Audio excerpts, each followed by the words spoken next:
Chips 2 పీసులు ఇలా తీసుకుందాం.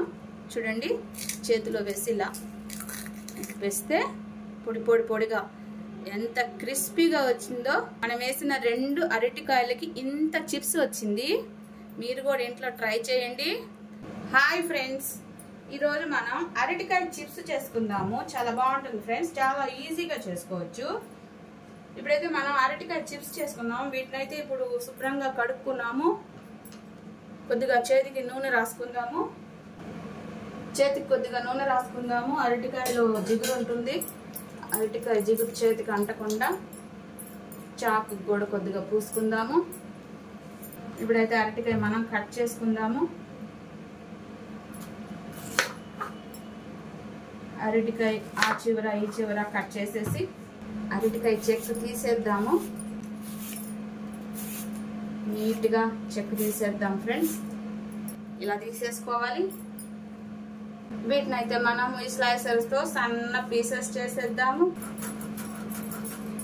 చూసారా ఫ్రెండ్స్, అరటికాయ ఎలా స్లైసెస్ అయిపోతున్నాయో, ఎంత బాగా స్లైసెస్ అయిపోతున్నాయో. సన్నగా, ఎంత సన్నగా స్లైసెస్ అవుతున్నాయో. అన్ని ఇలాగే స్లైసెస్ చేసేద్దాము. అరటికాయ చిప్స్ నూనెలో వేసేద్దాము. జాగ్రత్తగా పలసగా వేయాలి ఫ్రెండ్స్. అరటికాయ చిప్స్ చాలా టేస్ట్గా ఉంటుంది. చేసుకోవడం చాలా ఈజీ. ఫ్రై అయ్యేటప్పుడు గంటితో ఇలా కొద్దిగా ప్రెస్ చేస్తే నీట్గా కాలుతాయి ఫ్రెండ్స్. ఇప్పుడు ఇవి తీసేద్దాము. ఇవి రెడీ అయ్యాయి. ఇంకింతకన్నా వేయకూడదు. వీటిని మనం ఒక టిష్యూ పేపర్ పైన వేద్దాము. ఇదే ప్రాసెస్లో మిగతా చిప్స్ అంతా వేసేద్దాము.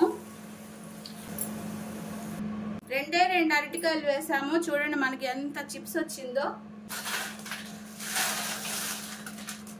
ఉప్పు, పసుపు, కారం ఈ 3 మిక్స్ చేసి ఈ చిప్స్ పైన చల్లేద్దాం.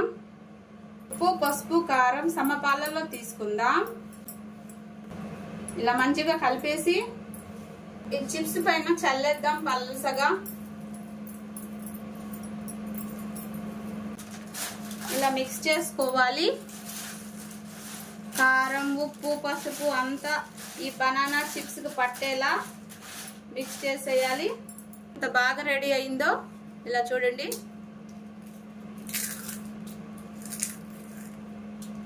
ఇద్దండి, పొడిగా అయిపోయింది. క్రిస్పీగా చాలా బాగా వచ్చింది ఫ్రెండ్స్ మన బనానా చిప్స్. నచ్చితే లైక్ చేయండి, సబ్స్క్రైబ్ చేయండి.